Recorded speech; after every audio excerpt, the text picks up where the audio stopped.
नमस्ते दोस्तों। आज हम बात करेंगे हजार्ड रैंकिंग के बारे में। तो नॉर्मली अभी तक हमने बहुत सारी बातें process hazards, chemical industries, chemical process safety management, hazard identification and ranking, या फिर हजार्ड आइडेंटिफिकेशन रिस्क एनालिसिस, और ऐसे बहुत सारे मेथड्स और टर्मिनोलॉजीज पड़ी है जो हजार्ड ओरिएंटेड है। तो जो सबसे फेमस और सबसे ओल्डेस्ट टेक्निक जो है इंडेक्स में, जहां पे आपको हजार्ड आइडेंटिफिकेशन करके उसकी रैंकिंग अगर आपको प्रोवाइड करनी है, तो उसके लिए आपको डाउ एंड मॉन्ड इंडेक्स या फिर फायर एंड एक्सप्लोजन इंडेक्स, इसको आपको समझना होगा। तो ये एग्जैक्टली क्या होता है? तो यहाँ पे ये जो मेथड है, ये मेथड सबसे पहले हजार्ड जो है, जो स्पेशली हम प्रोसेस प्लांट की बात करें तो नॉर्मली केमिकल इंडस्ट्रीज या केमिकल अलाइड इंडस्ट्रीज जो आती है, उसमें जो मेनली प्रोसेस होते हैं, तो वो प्रोसेस प्लांट में अगर आपको हजार्ड आइडेंटिफाई करना है और उसको अगर रैंकिंग देना है, तो आप ये डाउ मॉन्ड इंडेक्स या फायर एंड एक्सप्लोजन इंडेक्स आप यूज कर सकते हैं। तो ये जो मेथड है, ये मेथड डेवलप किया था डाउ केमिकल कंपनी ने, जो यूएसए की है, और इसको नॉर्मली डाउ फायर एंड एक्सप्लोजन इंडेक्स कहा जाता है। जो केमिकल इंडस्ट्रीज ओरिएंटेड जो इम्प्रूवमेंट इंडेक्स होती है, जो आईसीआई है, तो आईसीआई इम्प्रूवमेंट में बाद में ये डाउ केमिकल यूएसए की जो इंडेक्स थी, उसको थोड़ा सा मॉडिफाई किया और फिर उसको नाम दिया गया मॉन्ड इंडेक्स। तो बेसिकली अगर आप देखेंगे तो डाउ इंडेक्स अलग है, उसके बाद में मॉडिफाइड वर्जन मॉन्ड इंडेक्स है, और उसके बाद में फिर रिक्वायरमेंट आ चुकी थी टॉक्सिसिटी ओरिएंटेड इंडेक्स की। तो ये जो इंडेक्सेस है, ये इंडेक्सेस से मेनली जो फैक्टर्स आपको पढ़ने हैं, उसमें आपकी है इन्वेंट्री, यानी कि आपके पास कितना रॉ मटेरियल है, उसकी क्वांटिटी क्या है, उसके अलग अलग प्रॉपर्टीज क्या है, जैसे कि फ्लेमेबिलिटी है, यानी कि फायर कब कैच कर सकता है, तो आपको फायर पॉइंट, फ्लैश पॉइंट के बारे में मालूम होना चाहिए। उसके अलावा रिएक्टिविटी, यानी कि हर एक केमिकल की रिएक्शन कैसे होगी, हर एक पैरामीटर ओरिएंटेड, जैसे कि दूसरे अगर मटेरियल्स वहां पे प्रेजेंट हो गए तो कंपैटिबिलिटी चेक करनी होगी, अगर टेम्परेचर ओरिएंटेड कुछ वहां पे रिएक्शन होगी तो वो रिएक्टिविटी चेक करनी पड़ेगी आपको, या फिर आपको अलग अलग जो मेट्रोलॉजिकल पैरामीटर्स होते हैं, जैसे कि ह्यूमिडिटी भी हो सकती है, रिलेटिव ह्यूमिडिटी हो सकती है, या फिर विंड स्पीड हो सकती है, तो ऐसे बहुत सारे पैरामीटर्स आपको रिएक्टिविटी ओरिएंटेड पढ़ने होंगे।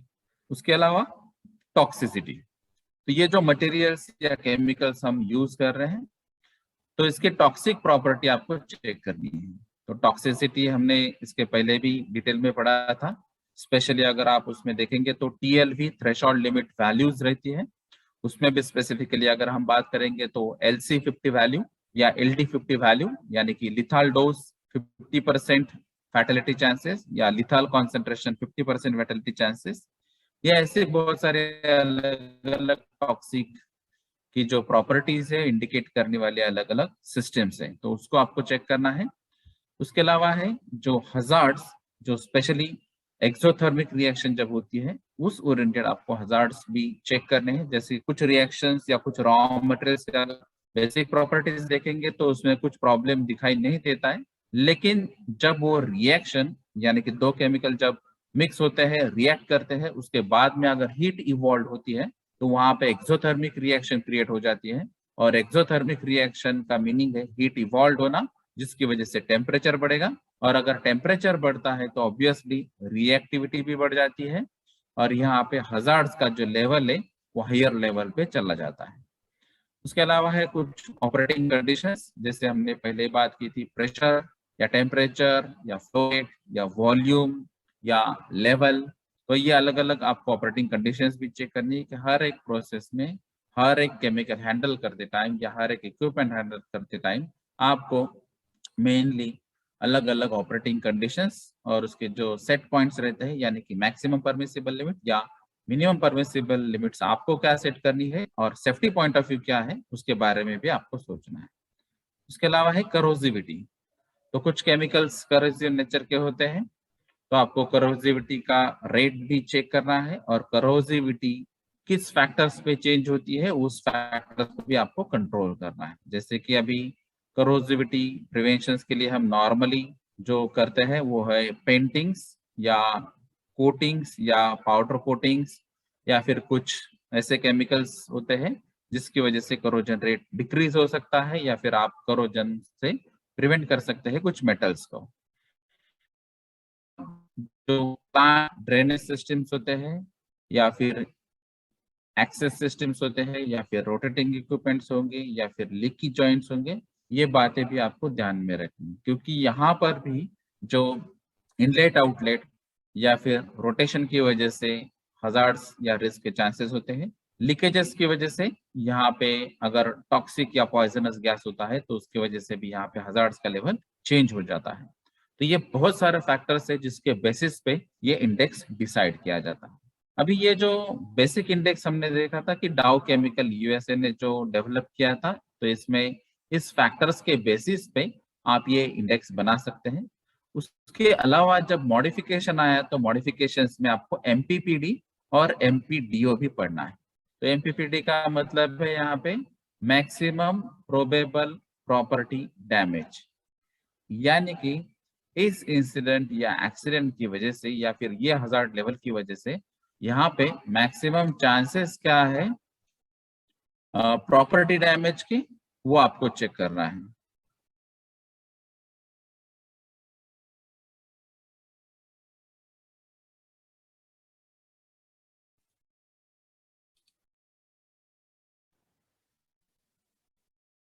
ये जो एमपीपीडी और एमपीडीओ जो है उसके बारे में भी अगर आपको जानना है तो आपको डाउ मॉडिफाइड इंडेक्स पढ़नी होगी, यानी कि मॉन्ड इंडेक्स भी आपको चेक करनी होगी। अभी ये जो रैंकिंग्स आते हैं तो ये रैंकिंग किस लिए यूजफुल है, हमको ये रैंकिंग क्यों निकालना है, तो कहीं जगह आपको अगर डिसीजन लेने हैं तो ये डिसीजन मेकिंग के लिए आपको ये रैंकिंग निकालना होगा। जैसे यहाँ पे कुछ एग्जांपल दिया है कि आपके यहाँ पे अगर एलपीजी स्टोर करना है तो एलपीजी स्टोरेज नॉर्मली सिलिंड्रिकल जो स्टोरेज होता है विथ रिफ्लक्स ड्रम फैसिलिटी वहां पर करना है या फिर आपको एलपीजी स्टोरेज स्फीयर में करना है। तो ये अगर आपको डिसीजन लेना है तो उसके लिए आपको एलपीजी की प्रॉपर्टीज भी जाननी होगी, उसके अलावा जो एलपीजी की क्वांटिटी है उसको भी जानना होगा और फिर आपको उसके हजार्ड्स और उसकी रैंकिंग आपको देखनी होगी। तो अगर आपकी क्वांटिटी ज्यादा है तो उस टाइम आपको स्पीयर अरेंजमेंट जो है स्टोरेज के लिए वही कंफर्टेबल होगी, और इनकेस अगर क्वांटिटी कम है और यहाँ पे रैंकिंग कम आई है तो वहां पे आप एलपीजी रिफ्लक्स ड्रम यूज कर सकते हैं। तो ये डिसीजन लेने के लिए जो ऑप्शंस होते हैं वो ऑप्शंस में से अप्रोप्रिएट सिलेक्शन भी इंपॉर्टेंट होता है, क्योंकि उसके बेसिस पे आपको हजार्ड और उसके बेसिस पे रिस्क एनालिसिस आप इजीली कर सकते हैं। तो यहाँ पे ये जो डाउ एंड मॉन्ड इंडेक्स, क्योंकि हमने डाउ और उसका मॉडिफाइड वर्जन मॉन्ड इंडेक्स बताया, तो ये जो डाउ इंडेक्स जो नॉर्मली 1964 से स्टार्ट हुआ था, केमिकल कंपनी जो है डाउ केमिकल कंपनी यूएसए, उन्होंने स्टार्ट किया था। वहां पे उन्होंने अलग अलग पॉइंट्स उन्होंने लिस्ट आउट किया था। तो ये जो इंडाइसेस है ये बेसिकली किस चीजों पे डेवलप होते हैं, तो यहाँ पे डैमेज कितना पॉसिबल है फायर की वजह से या एक्सप्लोजन की वजह से या टॉक्सिसिटी हजार्ड्स की वजह से, तो वो आपको चेक करना है इसमें। सेकंड बात जो है वो जो इक्विपमेंट्स होंगे यहाँ पे, जैसे कि आप प्रोसेस प्लांट अगर आप देखेंगे तो प्रोसेस प्लांट में आपके जो डिस्टिलेशन कॉलम हो सकता है, एब्जॉर्प्शन कॉलम हो सकता है, ड्राइंग इक्विपमेंट हो सकता है या फिर जो एक्सट्रैक्शन इक्विपमेंट्स है, ऐसे बहुत सारे इक्विपमेंट्स यहाँ पे रहते हैं नॉर्मली जो केमिकल प्रोसेस इंडस्ट्रीज में यूज होते हैं। तो ये इक्विपमेंट और उसके ओरिएंटेड जो हजार्ड्स है उसको भी आपको चेक करना होगा, उसकी प्रॉपर्टी चेक करनी होगी, उसके अलग अलग जो लिमिट्स होते हैं, सेट पॉइंट्स होते हैं, उसको भी चेक करना होगा। और यहाँ पे एक्सीडेंट होने के चांसेस कहाँ पे है मैक्सिमम, इक्विपमेंट ओरिएंटेड रहो या फिर फायर ओरिएंटेड या एक्सप्लोजन ओरिएंटेड या टॉक्सिसिटी ओरिएंटेड, ये भी आपको क्लियर करना है और उसके बाद में ही आप इनको एनालाइज कर सकते हैं। तो यहाँ पे ये जो रिस्क पोटेंशियल आपने आइडेंटिफाई किया है, जो इक्विपमेंट ओरिएंटेड या फिर अलग अलग केमिकल की प्रॉपर्टीज ओरिएंटेड हो सकता है, तो ये आपको मैनेजमेंट को कन्वे करना है कि हमने ये एक्चुअली स्टडी किया है, एनालिसिस किया है और उसके बेसिस पे ये रिस्क पोटेंशियल हमको दिखाई देता है। तो इसीलिए आपको कुछ होने से पहले ही, जिसको हम प्रिवेंशंस कहते हैं, तो ये प्रिकॉशनरी मेजर्स को आपको अप्लाई करना होगा और इसके लिए हमको ये फैसिलिटीज चाहिए और वो फैसिलिटीज आपने अप्लाई करने के लिए परमिशन देना चाहिए। तो ये मैनेजमेंट को आपको कन्वे करना है रेमेडियल मेजर्स के बारे में। अगर इनकेस अगर आपको डिसीजन नहीं ले पा रहे तो आप एक्सपर्ट्स या कंसल्टेंट्स या मैनेजमेंट को भी आप हेल्प मांग सकते हैं, जिसके बेसिस पे आपको ये रेमेडियल मेजर्स के लिए या फिर प्रिकॉशनरी मेजर्स के लिए आप अलग अलग फैसिलिटीज या डिसीजंस ले सकते हैं। तो इसमें स्पेसिफिक केस हो सकती है जैसे कि डिस्टेंस सेपरेशन। तो यहाँ पे कुछ स्टोरेज अगर केमिकल का ज्यादा होता है, क्वांटिटी ज्यादा होती है, तो यहाँ पे डिस्टेंस आपको शायद इंक्रीज करना होगा या फिर 2 यूनिट या 2 अलग अलग स्टोरेजेस फैसिलिटीज या हैंडलिंग फैसिलिटीज जो होती है, उसमें अगर डिस्टेंस कम होता है तो वहां पर भी डिस्टेंस बढ़ाना होगा। तो ये डिपेंड्स है आपके यहाँ पे एग्जैक्टली केमिकल्स कौन से यूज हो रहे हैं, जिसकी वजह से हजार्ड्स का आइडेंटिफिकेशन कितना हुआ है, उसका लेवल क्या है और फिर उसका इंडेक्स क्या आता है, उसके बेसिस पे आपको कुछ रेमेडियल मेजर्स लेने होंगे।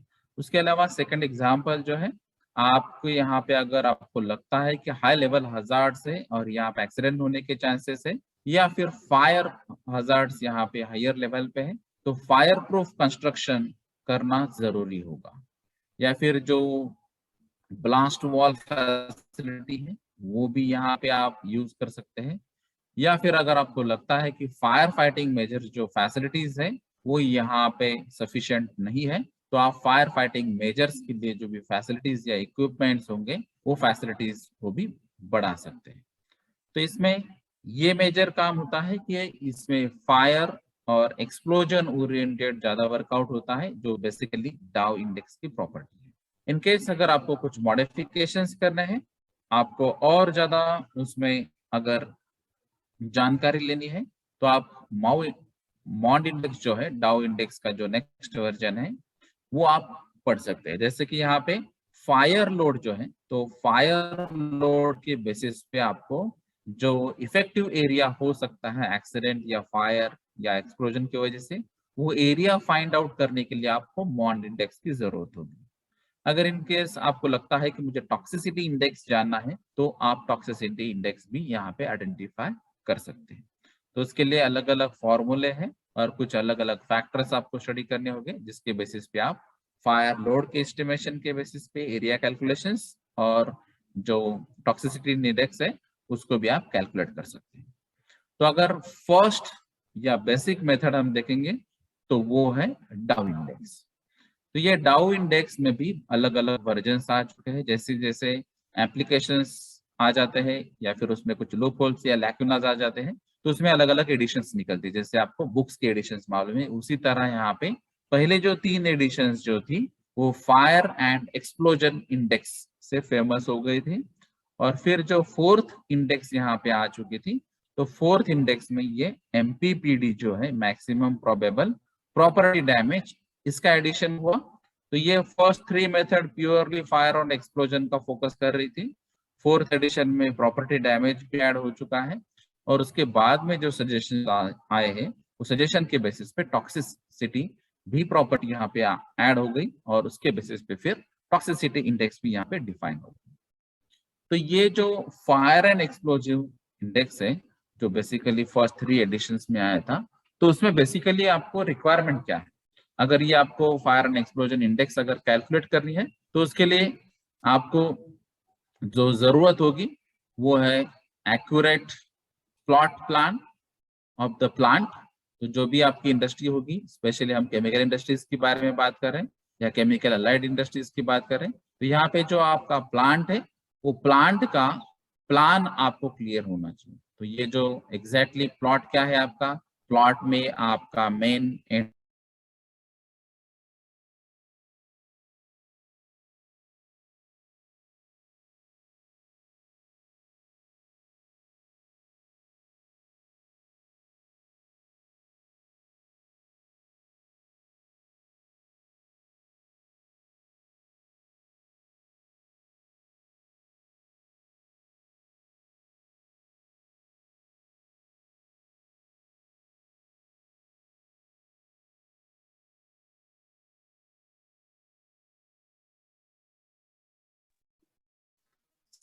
सेंट्रल कहाँ पे है, उसके अलावा जो स्टोरेज टैंक्स है या जिसको हम टैंक फर्म कहते हैं वो कहाँ पे है, और उसके अलावा जो फायर फाइटिंग मेजर्स है या फिर एडमिनिस्ट्रेटिव बिल्डिंग्स है या फिर एफ्लुएंट ट्रीटमेंट प्लांट या सीवेज ट्रीटमेंट प्लांट या कॉम्बिनेशन होगा, तो वो भी प्रोसेसेस कहाँ पे है, इसका एग्जैक्टली प्लांट आपको प्लांट का जो प्लान है वो आपको क्लियर करना होगा। तो ये एक्यूरेट प्लान, अगर इसमें कुछ चेंजेस किए होंगे तो ये चेंजेस भी आपको यहाँ पे दिखाने होंगे, तभी आप एग्जैक्ट एनालिसिस कर पाएंगे। उसके अलावा है फ्लो शीट्स, तो जो हमने अभी इसके पहले पढ़ा था specially process and instrumentation diagram में, कि अगर आपको पूरे प्रोसेस के बारे में जानकारी लेनी है तो सबसे पहले आपको केमिकल इंडस्ट्रीज में जो प्रोसेस फ्लो डायग्राम होती है या फिर ब्लॉक डायग्राम होती है, और उसके अलावा प्रोसेस इंस्ट्रूमेंटेशन डायग्राम होती है। तो यहाँ पे आप इनिशियली ब्लॉक डायग्राम को स्टडी करना चाहिए, उसके अलावा पीएफडी यानी प्रोसेस फ्लो डायग्राम, और उसके बाद में प्रोसेस एंड इंस्ट्रूमेंटेशन डायग्राम, और फिर उसके अलावा आपको यूटिलिटी लाइन डायग्राम। तो ये सभी चीजें आपको यहाँ पे पढ़नी होगी, जिसके बेसिस पे आप यहाँ पे अलग अलग स्टडीज कर सकते हैं और फिर आप डिसाइड कर सकते हैं कि एग्जैक्टली हजार्ड क्या है, उसका लेवल क्या है, और फिर आप रिस्क एनालिसिस कर सकते हैं और कुछ डिसीजन आप ले सकते हैं। तो ये अलग अलग डायग्राम्स क्लियरली बताते हैं कि यहाँ पे जो भी आपके इक्विपमेंट्स या फिर जो स्टेप्स होंगे, ये अगर ब्लॉक से हम रिप्रेजेंट करते हैं तो उसको ब्लॉक डायग्राम कहते हैं। जैसे कि यहाँ पे सिंपल मैंने अभी ऐसा बता दिया कि ये डिस्टिलेशन कॉलम है, ये इसका इनलेट है, ये आउटलेट है, तो ये ब्लॉक डायग्राम ओरिएंटेड काम कर रहा है। अगर यहाँ पे प्रोसेस फ्लो डायग्राम है तो आपको डिस्टिलेशन कॉलम का एक पर्टिकुलर सिंबल ही यूज करना पड़ेगा, जिसको नॉर्मली IS 3232 सिंबल्स कहते हैं, या फिर आप जो भी स्टैंडर्ड इंटरनेशनल स्टैंडर्ड से सिंबल्स आपको यूज करना है। जैसे अगर मुझे यहाँ पे पैक कॉलम बताना, डिस्टिलेशन कॉलम, तो मुझे ये ऐसा है सिंबल यूज करना, ये इनलेट, यहाँ पे ये आउटलेट्स, इस तरह दिखाने होंगे। अगर आपको प्रोसेस एंड इंस्ट्रूमेंटेशन डायग्राम में आपको ये सिंबल सेम प्रोसेस आपको दिखानी है, तो यहाँ पे आपको प्रोसेस इंडिकेटर एंड कंट्रोलर, तो ऐसे कुछ सिंबल्स यूज करने होंगे, या फिर लेवल इंडिकेटर एंड कंट्रोलर, या फिर आपको टेम्परेचर इंडिकेटर एंड कंट्रोलर। तो ऐसे बहुत सारे सिंबल्स होते हैं जिसकी वजह से आपको पता चलता है कि ये पर्टिकुलर प्रोसेस या इक्विपमेंट्स में किस पैरामीटर का यूज होता है, जैसे कि प्रोसेस का टेम्परेचर या प्रेशर या लिक्विड लेवल या वॉल्यूमेट्रिक फ्लो रेट। ऐसे बहुत सारी बातें आपको एक ही डायग्राम में पता चल सकती है। अभी जो नेक्स्ट डायग्राम होती है यूटिलिटी लाइन डायग्राम, तो इसमें अभी अगर आपको डिस्टिलेशन का मैंने एग्जांपल दिया, तो डिस्टिलेशन में आपको लो प्रेशर स्टीम या मीडियम प्रेशर स्टीम की जरूरत होती है एज ए हीटिंग मीडिया। तो ये यूटिलिटी कहाँ से आती है, तो ये यूटिलिटी के अलग अलग ऐसे लाइंस होते हैं। तो अगर ये स्टीम की यूटिलिटी है तो आपको यहाँ पे कनेक्ट करके दिखाना पड़ेगा कि ये डिस्टिलेशन में हम जो स्टीम है एज ए यूटिलिटी हम यूज करें। अगर आपके पास कॉम्प्रेस्ड एयर यूज करना पड़ेगी, या फिर प्रोसेस एयर है, या फिर आपको सोलर एनर्जी यूज करना है, या फिर वाटर, कोल्ड वाटर या वार्म वाटर या फिर चिलिंग वाटर, ऐसे कुछ अगर आपको यूटिलाइज करना है यूटिलिटीज, तो वो भी आप यहाँ पे यूज कर सकते हैं। तो ये ऐसे बहुत सारी चीजें आपको यहाँ पे पहले से ही डिटेल में मालूम होनी चाहिए। उसके अलावा है fire and explosion index hazard classification guide. तो ये F&EI के लिए एक स्पेशल गाइड भी है, जो डाउ केमिकल कंपनी जो है यूएसए की, उन्होंने बनाया है, और उसके ओरिएंटेड भी आपको स्टडी करना होगा, क्योंकि उसमें कुछ पैरामीटर्स, कुछ सिंबल्स यूज किए होंगे, कुछ फॉर्मूला यूज किया होगा, और फिर ये सब डिटेल्स आपको ये फॉर्म में भरने हैं। तो जैसे कि यहाँ पे अगर आप देखेंगे तो ये F&EI फॉर्म है, जो फायर एंड एक्सप्लोजन इंडेक्स का फॉर्म है। तो स्पेसिफिक फॉर्म में आपको डिटेल इंफॉर्मेशन देनी होगी कि एग्जैक्टली प्रोसेस क्या है, उसमें बहुत सारे प्रोसेसेस कौन से यूज होते हैं, इक्विपमेंट्स कौन से यूज होते हैं, पैरामीटर्स कौन से यूज होते हैं, ये सभी चीजों का आपको यहाँ पे ध्यान देना है। फिर जो यूनिट है, स्पेसिफिक यूनिट, तो यूनिट एनालिसिस का भी आपको यहाँ पे डिटेलिंग करना है और समराइज उसको बताना है। जैसे कि अभी मैंने एक डिस्टिलेशन एक यूनिट बताया है, अगर ये डिस्टिलेशन के लिए एक स्पेसिफिक डिपार्टमेंट भी हो सकता है, क्योंकि डिस्टिलेशन की क्वांटिटी क्या है, उसमें कितना फ्लो रेट आता है, इसके बेसिस पे भी ये डिसाइड होता है। तो ऐसे कुछ इंडस्ट्रीज है जहाँ पे डिस्टिलेशन यूनिट ही 3 या 4 फ्लोर का हो जाएगा। टॉप फ्लोर पे कंडेंसर आता है, बॉटम फ्लोर में रीबॉयलर आता है, और ये सब बातें आपको कंट्रोल करने के लिए ओवरऑल समरी की जरूरत होगी कि अलग अलग पैरामीटर्स इसमें क्या क्या यूज होते हैं, क्योंकि हर एक पैरामीटर का इफेक्ट दूसरे पैरामीटर से हो सकता है, इंटरकनेक्शन हो सकता है, या फिर जो हम बोलते हैं कि उसका इन्फ्लुएंस जो है वो दूसरे पैरामीटर्स में भी हो सकता है। तो ये सभी पैरामीटर्स आपको मालूम होने चाहिए।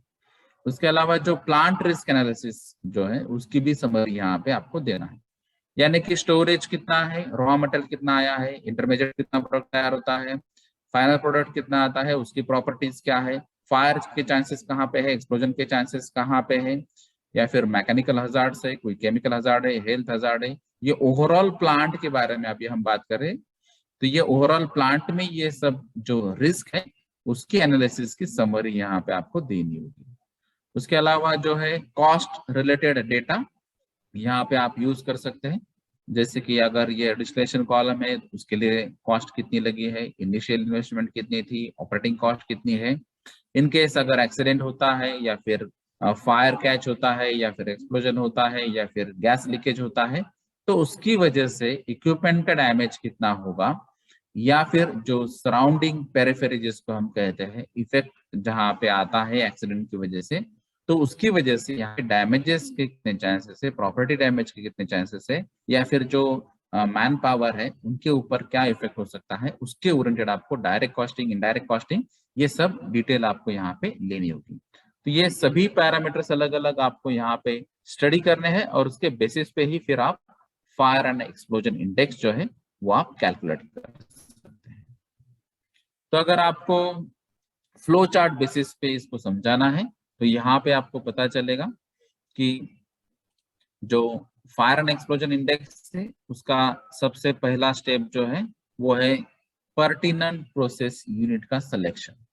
तो जो भी प्रोसेस यूनिट की आपको फायर एंड एक्सप्लोजन इंडेक्स निकालनी है तो वो पर्टिकुलर यूनिट आपको चॉइस करना है। तो यूनिट अगर आपका छोटा होगा तो ओवरऑल कंपनी आ सकती है, अगर आपका यहाँ पे हाँ जो लार्ज स्केल कंपनी होगी या फिर बड़ी केमिकल कंपनी हो सकती है तो वहां पे एक स्पेसिफिक यूनिट आप ले सकते हैं और उसके बेस पे आप F&EI उसका निकाल सकते हैं।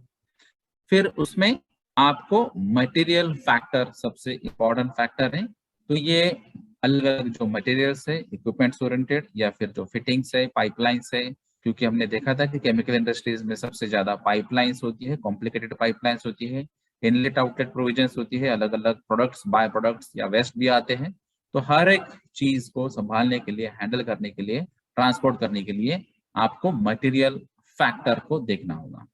तो ये मटेरियल फैक्टर आपको कैलकुलेट भी करना है, और फिर जो उसमें स्पेसिफिक हजार्ड और जनरल जो हजार्ड है ये आपको चेक करना है। जैसे कि यहाँ पे अगर आप देखेंगे तो जो जनरल प्रोसेस हजार्ड है उसको हमने F1 से इंडिकेट किया। डाउ केमिकल कंपनी जो पहले जो सिंबल्स यूज किए थे 1964 में, वही सिंबल्स हम यूज कर रहे हैं। और जो स्पेशल प्रोसेस हजार्ड होंगी तो वो है F2, यानी कि जनरल प्रोसेस हजार्ड्स में जनरलाइज हजार्ड जो होते हैं वो नॉर्मली आएंगे, और यहाँ पे अगर स्पेशल प्रोसेस हजार्ड को स्पेसिफिक होगा, जैसे कि सोडियम मेटल ये वाटर के साथ हाईली रिएक्टिव है, ये स्पेसिफिक हजार्ड हो गया प्रोसेस का। या फिर अगर कोई केमिकल मिक्सचर है, अगर वो एयर में कुछ परसेंटेज से अगर क्रॉस कर लेता है तो वहां पे वो सीवियर हजार्ड हो सकता है। तो कुछ स्पेशल प्रोसेस हजार्ड भी हो सकते हैं, तो वो भी आप आइडेंटिफाई करना है। और फिर ये जनरल प्रोसेस हजार्ड और ये जो स्पेशल प्रोसेस हजार्ड है उसका अगर आप मल्टीप्लीकेशन करेंगे तो ये F3 फैक्टर आएगा, जिसको हम कहते हैं यूनिट हजार्ड फैक्टर। तो ये यूनिट में जनरल प्रोसेस हजार्ड भी हो सकते हैं, स्पेशल प्रोसेस हजार्ड भी हो सकते हैं। अगर उसको मल्टीप्लाई किया तो यहाँ पे ओवरऑल यूनिट का हजार्ड फैक्टर यहाँ पे आइडेंटिफाई होगा एज अ F3। अभी ये जो F3 है और ये जो हमने मटेरियल फैक्टर, तो ये मटेरियल फैक्टर और F3 को अगर मल्टीप्लाई करेंगे तो आपको फायर एंड एक्सप्लोजिव इंडेक्स यहाँ पे कैलकुलेट हो जाएगी। तो ये main fire and explosive index है, जो उसका सिंपल फॉर्मूला है MF इंटू F3। तो F3 तो हमने फाइंड आउट किया है F1 इंटू F2 से, लेकिन मटेरियल फैक्टर कहाँ से लेंगे? तो मटेरियल फैक्टर का एक्चुअली स्टैंडर्ड डेटा होता है, जो केमिकल्स आप यूज करते हैं उसके बेसिस पे उसका एक मटेरियल फैक्टर होता है, और वो फैक्टर आपको यहाँ पे लेना है। तो मैं बाद में इसका टेबल भी आपको बता दूंगा। तो जब भी आप ये फायर एंड एक्सप्लोजन इंडेक्स यहाँ पे फाइंड आउट करते हैं, तो उसके नेक्स्ट स्टेप है यहाँ पे उसका एरिया फाइंड आउट करना। तो हमने पहले बताया था कि अगर बेसिक आप फायर एंड एक्सप्लोसिव इंडेक्स बताते हैं तो इसमें स्पेशली एफ एंड ई सिर्फ फाइंड आउट करते थे, लेकिन उसमें बाद में मॉडिफिकेशन आ चुके हैं, और फिर हम अभी एक्सपोजर जो एरिया है, चाहे वो फायर या एक्सप्लोजन की वजह से होगा, तो वो एक्सपोजर एरिया भी यहाँ पे आप फाइंड आउट कर रहे हैं। यानी कि अगर यहाँ पे आपका यूनिट है और इनकेस यहाँ पे एक्सीडेंट होता है, एक्सीडेंट में be in the form of fire या एक्सप्लोजन या लीकेजेस टॉक्सिसिटी की वजह से, तो ये जो एरिया कितना यहाँ पे सफर हो सकता है, तो ये एरिया आपको फाइंड आउट करना है, एक्सपोजर एरिया। तो ये यहाँ पे एरिया पहले फाइंड आउट होगा, उसके बाद में फिर ये जो एरिया जो है, ये एरिया की रिप्लेसमेंट वैल्यू भी यहाँ पे फाइंड आउट होगी। तो ये एरिया में अगर मेजर इक्विपमेंट आते हैं या फिर यहाँ पे मेजर मैन पावर आती है या फिर कुछ वैल्यूएबल प्रोडक्ट्स आते हैं जो प्रॉपर्टी डैमेज के अंदर जा सकते हैं, तो अगर इनको रिप्लेस करना है, इनकेस अगर एक्सीडेंट होता है, ये डैमेज हो चुके हैं, या फिर अगर मैन पावर पे इफेक्ट है, उनका कंपेंसेशन देना है, तो ये सभी चीजों का आपको कंपेंसेशन देना होगा और इनको रिप्लेस भी करना होगा। तो ये रिप्लेसमेंट के लिए आपको कितना वैल्यू आता है, तो ये कॉस्टिंग यहाँ पे डिटरमाइन करना जरूरी है। इन केस अगर आपको लगता है कि ये कुछ ऐसे पेरिफेरी आपने जो फाइंड आउट किया, यानी कि एक्सपोजर एरिया जो फाइंड आउट किया है, अगर इसमें से कुछ इक्विपमेंट आप रिप्लेस कर सकते हैं या फिर कहीं डिस्टेंस पे उसको ट्रांसफर कर सकते हैं, तो ये रिप्लेसमेंट वैल्यू भी यहाँ पे कम हो सकती है। तो ये डिपेंड है, आपका जो डैमेज फैक्टर आता है, तो वो डैमेज फैक्टर कितना आता है उसके बेसिस पे आप ये डिसीजन अलग अलग ले सकते हैं। अगर आपने समझाया यहाँ पे कि यहाँ पे एक मेजर स्टोरेज टैंक है और ये स्टोरेज टैंक पे भी यहाँ पे इफेक्ट होगा, और अगर इनके स्टोरेज टैंक पे इफेक्ट होगा तो ये वैल्यूएबल प्रोडक्ट का डैमेज बहुत ज्यादा होगा, तो ये स्टोरेज टैंक यहाँ से out of the exposure area line से अगर आपने शिफ्ट किया, तो शायद ये आपके लिए कंफर्टेबल हो सकता है, या फिर जो डैमेज का फैक्टर है वो रिड्यूस कर सकते हैं आप, उसकी कॉस्टिंग रिड्यूस कर सकते हैं। ये चीजें आपको यहाँ पे ध्यान देनी होगी। तो आपको पहले ये एक्सपोजर एरिया और उसके बाद में ये रिप्लेसमेंट वैल्यू अगर आपने चेक कर ली, तो उसके बाद में आप ये डिसीजन ले सकते हैं। अगर इनकेस ये आपको फिजिबल नहीं है टेक्निकली या इकोनॉमिकल, तो फिर आप नेक्स्ट स्टेप पे MPPD आप यहाँ पे फाइंड आउट कर सकते हैं। तो जैसे अभी हमने पहले बताया कि मॉडिफाइड F&EI इंडेक्स में मैक्सिमम प्रोबेबल प्रॉपर्टी डैमेज, ये वैल्यू आप यहाँ पे चेक कर सकते हैं। तो इनकेस अगर इनकेस इश्यूज होते हैं, एक्सीडेंट्स होते हैं, तो यहाँ पे मैक्सिमम प्रॉपर्टी डैमेज कितना होगा, ये स्टडी करने के लिए आपको ये नेक्स्ट स्टेप लेना होगा। और ये अगर आपने आइडेंटिफाई किया कि मैक्सिमम प्रॉपर्टी डैमेज इतनी प्रोबेबिलिटी है, तो वहां पे आपको एक्चुअल MPPD भी बाद में ध्यान में रखनी है, कैलकुलेट करनी है। आपको कुछ क्रेडिट फैक्टर्स को भी अप्लाई करना है। तो कुछ क्रेडिट फैक्टर्स अप्लाई करने के बाद एक्चुअल MPPD आएगी, यानी कि ये अगर हमने ये जजमेंट ले लिया कि मैक्सिमम प्रॉपर्टी डैमेज ये हो सकता है, एक्चुअल में इतना हुआ है, और फिर आप ये जो मैक्सिमम प्रोबेबल डेज आउटेज जिसको बोलते हैं MPDO, ये आप यहाँ पे ले सकते हैं। इसको अभी ये रिप्लेसमेंट के लिए या फिर जो प्रॉपर्टीज है उसको रिपेयर करने के लिए, मेंटेनेंस करने के लिए, या फिर ओवरऑल प्रोसेस पे अगर इम्पैक्ट होता है तो उसको रीस्टार्ट करने के लिए कितने ड्यूरेशन लगता है, कितना टाइम लगता है, कितने डेज लगते हैं, वो आपको यहाँ पे कैलकुलेट करनी होगी, क्योंकि उसके बेसिस पे लॉसेस भी आपको कैलकुलेट करने होंगे। और फिर इसके बेसिस पे आप, जिसको हम BI कहते हैं, बिजनेस इंटरप्शन, ये आप कैलकुलेट कर सकते हैं। तो ये ओवरऑल F&EI के साथ, जैसे अभी हमने तो F&EI यहीं पे फाइंड आउट किया था, लेकिन जो F&EI है उसके बाद में ये जो मॉडिफिकेशन आए हैं, वो मॉडिफिकेशन में हमने एक्सपोजर एरिया भी फाइंड आउट किया, रिप्लेसमेंट वैल्यू भी फाइंड आउट की, एमपीपीडी भी फाइंड आउट किया, एक्चुअल एमपीपीडी भी फाइंड आउट किया, एमपीडीओ फाइंड आउट किया और बीआई भी फाइंड आउट किया।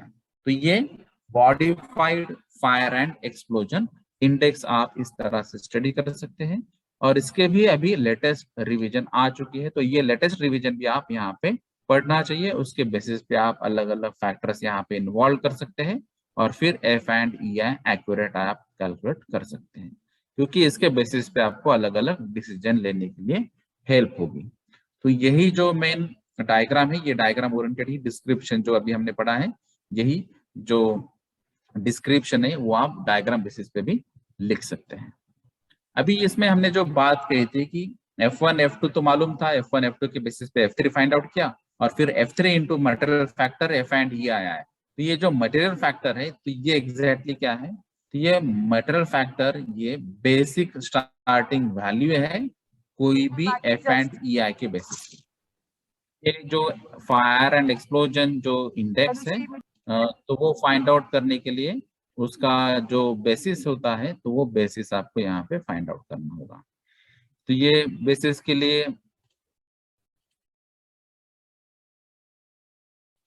आप यहाँ पे मटेरियल फैक्टर को पहले इन्वॉल्व करना होगा और उसके बाद में ही कैलकुलेशन आप कर सकते हैं। तो इसलिए कुछ पोटेंशियल एनर्जी बेसिस पे जो एफ एंड ई आई के इसमें कुछ अगर केमिकल रिएक्शंस इन्वॉल्व होती है, कुछ रिएक्शंस इन्वॉल्व होती है, उसके अलावा अगर कुछ हेल्थ इश्यूज होते हैं जैसे टॉक्सिसिटी होती है या फिर लीकेजेस होते हैं, उसके बेसिस पे भी ये मटेरियल फैक्टर चेंज हो सकता है। तो यहाँ पे जो नेशनल फायर प्रोटेक्शन एजेंसी जो है एनएफपीए ने कुछ यहाँ पे गाइडलाइंस दिए हैं, जहाँ पे उन्होंने एक नंबर दिया है जो हेल्थ रेटिंग के लिए यूज होता है, और फिर वो नंबर के बेसिस पे आप ये जो उसका फैक्टर है, तो ये फैक्टर भी आप यहाँ पे डायरेक्टली ले सकते हैं और उसके बेसिस पे ये कैलकुलेशन जो है एफ एंड ई आई के वो आप कर सकते हैं। तो अगर आप यहाँ पे फायर एंड रिएक्शन हजार्ड्स यहाँ पे देखेंगे, तो इनकेस अगर टेम्परेचर बढ़ता है तो टेम्परेचर के बेसिस पे यहाँ पे मटेरियल फैक्टर भी चेंज हो जाएगा, और इसीलिए आपको with respect to temperature, with respect to reactions, with respect to NFPA number, उसके बेसिस पे ही आपको ये मटेरियल फैक्टर लेना चाहिए। जनरली मटेरियल फैक्टर अगर आप देखेंगे तो ये 1 to 40 में उसका नंबर होता है, और अगर ये उससे ज्यादा होता है 1 to 40 में मैक्सिमम नंबर में अगर ये आता है, इसका मतलब ये हाइयर हजार्डस लेवल है।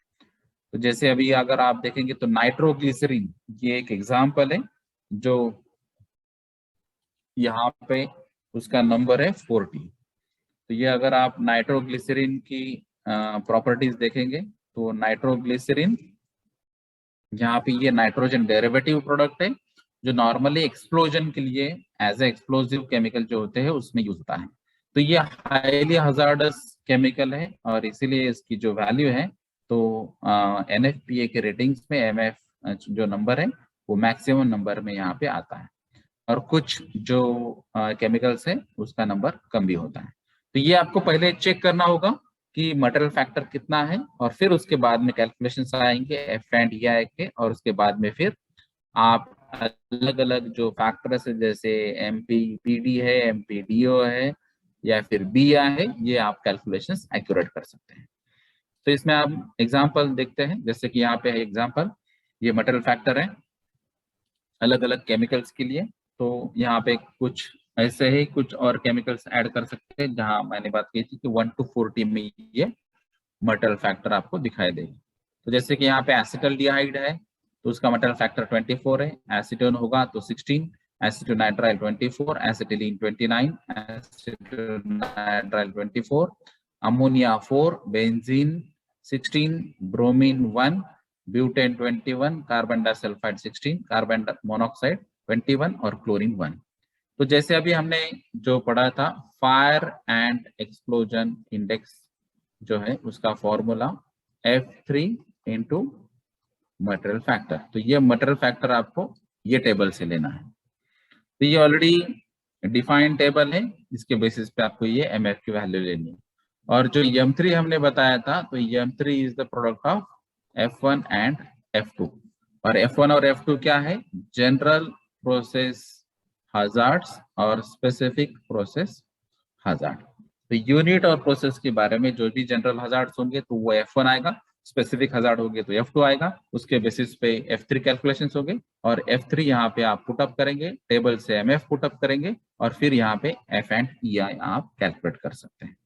तो ये अलग अलग कुछ स्टैंडर्ड्स वैल्यू भी आपको करनी होगी जिसके बेसिस पे आपको F एंड EI और कुछ बाकी के जो MPPD, MPDO, BI कैलकुलेशन है वो इजी हो सकते हैं। अभी कुछ केमिकल इंडस्ट्रीज में ये स्पेसिफिक रिक्वायरमेंट होती है कि आपको टॉक्सिसिटी इंडेक्स की रिक्वायरमेंट होगी। तो टॉक्सिसिटी इंडेक्स के लिए यहाँ पे मॉडिफाइड वर्जन्स में डायरेक्टली फॉर्मूला भी दिया है, तो उसके बेसिस पे भी आप टॉक्सिसिटी इंडेक्स निकाल सकते हैं। अभी ये टॉक्सिसिटी इंडिकेशन क्या देता है? इंडेक्स ये आपको बताता है कि इंडेक्स के अगर वैल्यू हायर साइड में होगी तो यहाँ पे आपको फायर फाइटिंग के लिए जो मटेरियल लगेगा वो भी आपको हायर क्वांटिटी में लगेगा। जैसे कि आप फायर फाइटिंग में नॉर्मली वाटर मटेरियल यूज करते हैं या फिर फोम यूज करते हैं या फिर ड्राई केमिकल पाउडर यूज करते हैं या फिर और बहुत सारे मिक्सचर भी आप यहाँ पे यूज करते हैं। तो ये क्वांटिटी ऑफ फायर फाइटिंग जो एक्सटिंग्विशिंग मटेरियल जो होते हैं वो भी आपको हायर साइड लगेगी अगर ये इंडेक्स का नंबर जो है वो हायर साइड में रहे। इसीलिए आपको यहाँ पे कुछ डिसीजन मेकिंग के लिए आपको टॉक्सिसिटी इंडेक्स कैलकुलेट करना जरूरी है। तो ये टॉक्सिसिटी इंडेक्स का फॉर्मूला यहाँ पे आपको दिखाई देता है TH/100 और P+S/100। तो ये जो फॉर्मूला है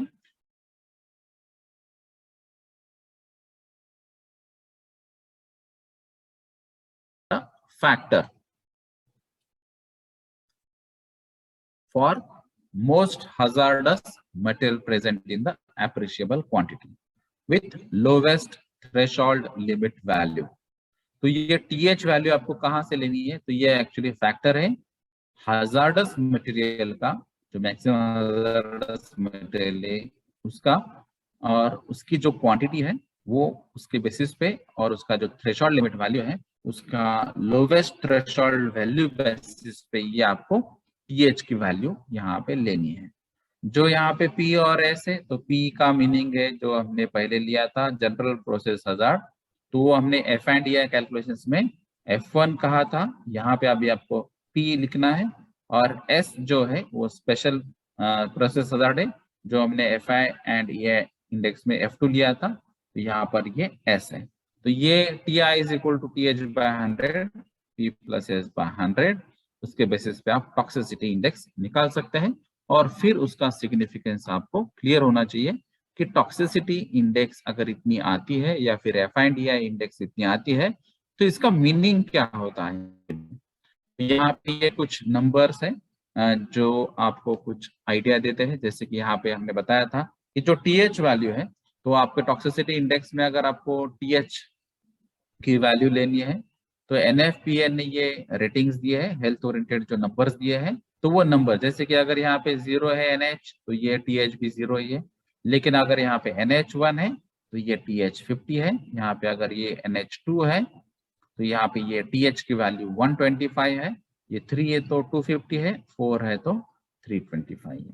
तो ये जो TH की वैल्यू है ये आपको इस नंबर से लेनी है और फिर आपका जो मटेरियल होगा ये मटेरियल के बेसिस पे ये NFPA में NH नंबर दिया होता है, उसके बेसिस पे आप ये रेटिंग ले सकते हैं। तो ये जो इंडेक्स होती है उसमें असेसमेंट अगर आपने किया, जैसे कि अभी हमने इसके पहले के स्टेप्स में fire and explosion index calculate करने के लिए बताया था। अगर in case fire and explosion index की रेंज ये 0 to 60 में आती है तो इसका मीनिंग क्या है? तो ये नंबर कैलकुलेशंस के बेसिस की जगह आपको इसके मीनिंग्स आपको समझाने हैं, बाकी लोगों को भी अवेयर करना है कि ये डिग्री ऑफ हजार्ड लाइट में आता है। अगर आपका 61 to 96 में आता है तो ये मॉडरेट डिग्री ऑफ हजार्ड है।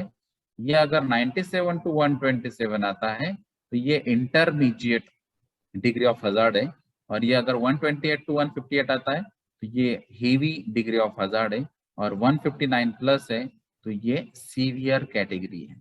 यानी कि अगर कैलकुलेशंस में F एंड EI अगर मोर देन 159 आते हैं तो वो सभी सीवियर कैटेगरी के हजार्ड्स होते हैं, और उसके बेसिस पे फिर आपको कुछ डिसीजंस लेने होंगे जो प्रिकॉशनरी मेजर्स के लिए वर्कआउट कर सकते हैं। अब ये सिंपल एग्जांपल है जो F and E I index के लिए यूजफुल है। जैसे अगर यहाँ पे बताया है कि जनरल प्रोसेस हजार्ड है F1, फिर स्पेशल प्रोसेस हजार्ड है F2, और उन्होंने कैलकुलेशंस करके दिए हैं, ये नंबर्स दिए हैं 2.8 और 3.8। तो ये F1 और F2 की वैल्यू है। उसके अलावा जो मटेरियल फैक्टर दिया है वो डायरेक्टली उन्होंने मेंशन किया है कि ये 24 है, और ये एग्जांपल है एक्रिलोनाइट्राइल का।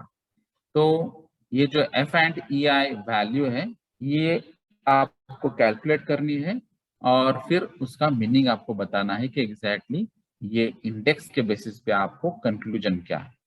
तो यहाँ पे जो F3 वैल्यू आप कैलकुलेट करते हैं, जो F1 इंटू F2 रहता है, और F3 इंटू मटेरियल फैक्टर, यानी कि अगर हमने जो पहले पढ़ा था वो एक्चुअली क्या था, F and E I is equal to F3 into material factor. तो ये F3 कैसे निकालते हैं, तो ये निकालते हैं F1 इंटू F2 और इंटू मटेरियल फैक्टर।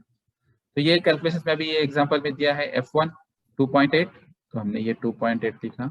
F2 जो दिया है 3.8, ये यहाँ पे प्रिंट मिस्टेक है, 3.8। मटेरियल फैक्टर जो है वो है 24। तो आप ये कैलकुलेट करेंगे तो ये अप्रोक्सीमेटली 255 आ जाएगा।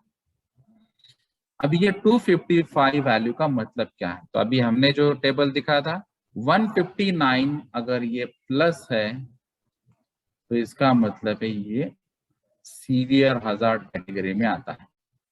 ठीक है, तो इसीलिए कंक्लूजन यहाँ पे दिया है ये सीवियर हजार्ड है। ये इंडेक्स के बेसिस पे आप हजार्ड आइडेंटिफाई कर सकते हैं, उसकी लेवल आइडेंटिफाई कर सकते हैं, और उसके बेसिस पे फिर आप ये डिसीजंस ले सकते हैं।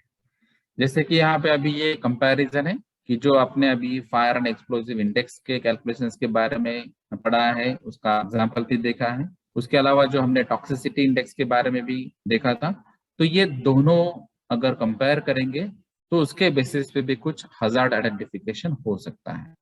तो जैसे यहाँ पे एक कैटेगरी 1 है, अगर आपके कैलकुलेशंस में फायर एंड एक्सप्लोजन इंडेक्स अगर लेस देन 65 आती है, और टॉक्सिसिटी इंडेक्स जो हमने फॉर्मूला देखा था TH, और अगर वो टॉक्सिसिटी इंडेक्स लेस देन 6 आती है तो वो डिग्री ऑफ हजार्ड लो है।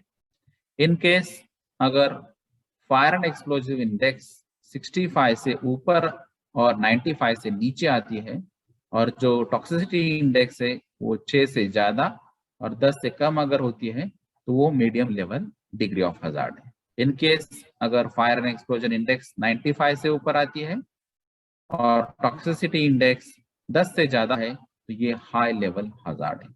यानी कि यहाँ पे डिग्री ऑफ हजार्ड हम फायर एंड एक्सप्लोजन इंडेक्स और टॉक्सिसिटी इंडेक्स दोनों के बेसिस पे हम डिसाइड कर रहे हैं। और इसके अलावा यहाँ पे अगर फायर हजार्ड हम फोकस करते हैं तो आपको मालूम है कि फायर हजार्ड्स के लिए फायर लोड कैलकुलेट करना बहुत जरूरी है, और फायर लोड के बेसिस पे फिर हम फायर पोटेंशियल डिसाइड कर सकते हैं। तो फायर लोड का हमने पहले ही डेफिनेशंस, एग्जांपल, फॉर्मूला भी देखा था। तो ये फायर लोड क्या होता है कि आपके यूनिट में, आपके सेक्शन या डिपार्टमेंट में कंबस्टिबल मटेरियल कितने हैं, और वो कंबस्टिबल मटेरियल्स की कैलोरीफिक वैल्यू कितनी है। तो आपको सबसे पहले मालूम होना चाहिए कि कंबस्टिबल मटेरियल कौन कौन से हैं और कितनी क्वांटिटी में है, और ये मटेरियल के प्रॉपर्टी के बेसिस पे उसकी कैलोरीफिक वैल्यू अलग अलग होती है। तो ये कैलोरीफिक वैल्यू कितनी है, यानी कि ये जूल्स पर केजी हो सकती है, किलो कैलोरीज या किलो जूल्स पर केजी भी हो सकती है, और फिर ये पर यूनिट एरिया। तो यहाँ पे अभी ये फीट स्क्वायर दिया है, कुछ मीटर स्क्वायर हो सकता है। तो ये ब्रिटिश थर्मल यूनिट आप यूज कर सकते हैं, या फिर जूल्स यूज कर सकते हैं, कैलोरीज यूज कर सकते हैं, लेकिन हर एक का मीनिंग यही है कि जो भी मटेरियल, जो कंबस्टिबल मटेरियल है, उसको जलाने के बाद या फिर फायर कैच होने के बाद उस एरिया में, यूनिट एरिया में कितनी क्वांटिटी हीट की निकलेगी। तो ये एक्चुअली मेन फायर लोड का मीनिंग है, और उसके बेसिस पे फिर फायर का पे साइड होगा, जैसे यहाँ पे ये टेबल है, ये टेबल के बेसिस पे भी आप पढ़ सकते हैं इजीली है। तो ये एफ फैक्टर जो अभी हमने देखा था, एफ फैक्टर BTU पर फीट स्क्वायर में है, और यहाँ पे normal working area into 10⁻³ form में दिया है। तो ये रेंज है एक्सपेक्टेड फायर ड्यूरेशन की। अगर एफ फैक्टर है और उसका ड्यूरेशन, अगर यहाँ पे ये एफ फैक्टर 0 to 50 में है, तो उसका ड्यूरेशन, फायर ड्यूरेशन जो है आवर्स में 0.25 to 0.5 हो सकता है। इन केस इतना ड्यूरेशन होता है तो ये लाइट हजार्ड कैटेगरी में आएगा, जिसकी नॉर्मली बिल्डिंग्स में होता है। इन केस ये एफ फैक्टर चेंज होता है 50 to 100, तो यहाँ पे ड्यूरेशन भी चेंज हो रहा है 0.5 to 1। यहाँ पर लो कैटेगरी हजार्ड, और ये ड्वेलिंग्स जैसे कि ये रेसिडेंशियल्स में होता है।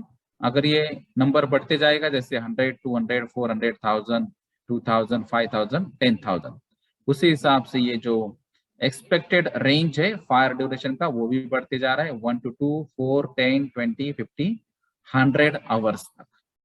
यानी कि अगर एफ फैक्टर इतने रेंज में अगर होगा तो ये 100 घंटे तक ये जल सकता है। ठीक है, तो ये 4 दिन से भी ज्यादा यहाँ पे जलते रहेगा। तो ये वेरी एक्सट्रीम केस की कैटेगरी है जो हजार्ड्स में आती है। तो यहाँ पे ये लो से मॉडरेट, हाई, वेरी हाई और वेरी एक्सट्रीम लेवल तक ये आ सकती है। डिपेंड से मटेरियल कौन सा है, उसकी क्वांटिटी कितनी है, और वो एरिया क्या है। जैसे कि यहाँ पे अलग अलग एरिया है, बिल्डिंग्स या ड्वेलिंग्स या फैक्ट्रीज या अलग अलग रबर ओरिएंटेड इंडस्ट्रीज या फिर वेयर हाउसेस, वो सब चीजें यहाँ पे मटेरियल के बेसिस पे भी डिपेंड होगी। तो ये एफ फैक्टर के बेसिस पे आप फायर पोटेंशियल जो है, जो फायर लोड के बेसिस पे कैलकुलेट किया जाता है, वो भी आप यहाँ पे कंसिडर करना चाहिए, और उसके बेसिस पे फिर आपको हजार्ड की कैटेगरी भी यहाँ पे आइडेंटिफाई हो सकती है। ये है, जैसे अभी हमने फायर का पोटेंशियल देखा, उसी हिसाब से यहाँ पे एक्सप्लोजन पोटेंशियल भी है। तो एक्सप्लोजन पोटेंशियल में मेन चीज आपको देखनी है एरियल एक्सप्लोजन इंडेक्स, कि किस एरिया या किस एरिया तक ये एक्सप्लोजन का इफेक्ट हो सकता है। जैसे कि यहाँ पे ये जो एक्सप्लोजन इंडेक्स है, प्लांट का जो एक्सप्लोजन इंडेक्स होता है, इंटरनल प्लांट एक्सप्लोजन इंडेक्स, उसको ई से डिनोट किया है। और जो एरियल एक्सप्लोजन इंडेक्स है जो एयर में होगा, वो ए कैटेगरी से या ए सिंबल से डिनोट किया है। तो जैसे यहाँ पे अगर लाइट हजार्ड कैटेगरी है तो नॉर्मली ई की वैल्यू 0 to 1 होगी और ए की वैल्यू 0 to 10। यानी कि इंटरनल प्लांट में एक्सप्लोजन जब होता है और उसकी वैल्यू अगर 0 to 1 है सिर्फ, लेकिन एरियल एक्सप्लोजन में उसकी वैल्यू हायर साइड में जा सकती है, मल्टीपल ऑफ 10। तो यहाँ पे 10 तक ये जा सकती है। अगर ये लो हजार्ड कैटेगरी है तो ये ई वैल्यू 1 to 25 तक जा सकती है, और ए की वैल्यू 30। मॉडरेट होता है 2.5 to 4। एरियल एक्सप्लोजन इंडेक्स की वैल्यू 30 to 100। उस तरह हाई एक्सप्लोजन कैटेगरी या high hazard category 4 to 6, E value 100 to 50, A value. अगर ये वेरी हाई कैटेगरी है तो यहाँ पे ई वैल्यू मोर देन 6 आ जाएगी और ए की वैल्यू मोर देन 500 आ जाएंगी। तो इसके बेसिस पे, यानी कि ई और ए की कैलकुलेशंस के बेसिस पे भी आप यहाँ पे एक्सप्लोजन पोटेंशियल फाइंड आउट कर सकते हैं। उसके बेसिस पे यहाँ पे जो अलग अलग यूनिट से, अलग अलग इक्विपमेंट से, अलग अलग स्टोरेज टैंक से, उसके डिस्टेंसेस, उसकी बाउंड्री कंडीशंस आप यहाँ पे चेंज भी कर सकते हैं। तो जो भी आपको लगता है कि ये सेफ्टी डिस्टेंस है, यानी कि मिनिमम डिस्टेंस से ज्यादा भी डिस्टेंस आप यहाँ पे ले सकते हैं। तो यहाँ पे अगर जितना आपको लगेगा कि ये कंफर्टेबल है, आपके पास स्पेस अवेलेबल है और मिनिमम डिस्टेंस रिक्वायरमेंट से आप ज्यादा डिस्टेंस रख पाते हैं, तो यहाँ पे हजार्ड और उसके जो एक्सप्लोजन पोटेंशियल जो है वो रिड्यूस हो सकते हैं, और आपका जो एक्सीडेंट के चांसेस या उसका इफेक्ट थोड़ा सा कम हो सकता है। तो लेवल जो होगी वो लेवल भी आप चेंज कर सकते हैं। जैसे यहाँ पे ये गाइडलाइन है इंटर यूनिट बाउंड्री डिस्टेंसेस। तो यहाँ पे अगर अलग अलग 2 यूनिट्स है, जैसे कि यूनिट ए यहाँ पे बताया है और ये यूनिट बी है। तो यूनिट ए का जो डाउ फायर एंड एक्सप्लोजन इंडेक्स अगर आप देखेंगे तो वो कैटेगरी क्या है उसको चेक करना है आपको, और यूनिट बी का भी आपको Dow and fire and explosion index check करना है। तो जैसे यूनिट बी अगर माइल्ड होगा और ये भी माइल्ड होगा यूनिट ए का, तो यहाँ पे ठीक है कि ये डिस्टेंस 0 भी होगा, इंटर यूनिट बाउंड्री डिस्टेंस, तो चलेगा। लेकिन अगर ए यहाँ पे माइल्ड है और बी यहाँ पे लाइट कैटेगरी में आता है, तो यहाँ पे आपको डिस्टेंस मिनिमम 5 रखना होगा मीटर्स में। इन केस यही सेम कैटेगरी हम लेते हैं, यूनिट ए का माइल्ड है और अभी ये बी का मॉडरेट है, तो आपको कम से कम 6 मीटर डिस्टेंस रखना होगा। यही अगर बी का मॉडरेटली हेवी है तो 8 मीटर्स, यही अगर हेवी है तो 10 मीटर्स, यही अगर एक्सट्रीम कैटेगरी में आता है बी यूनिट तो 12 मीटर्स। वाइस वर्सा केस भी हम देख लेते हैं कि अगर ए यूनिट एक्सट्रीम कैटेगरी में आता है और बी अगर माइल्ड में भी आता है, तो आपको मिनिमम 12 मीटर डिस्टेंस रखना है।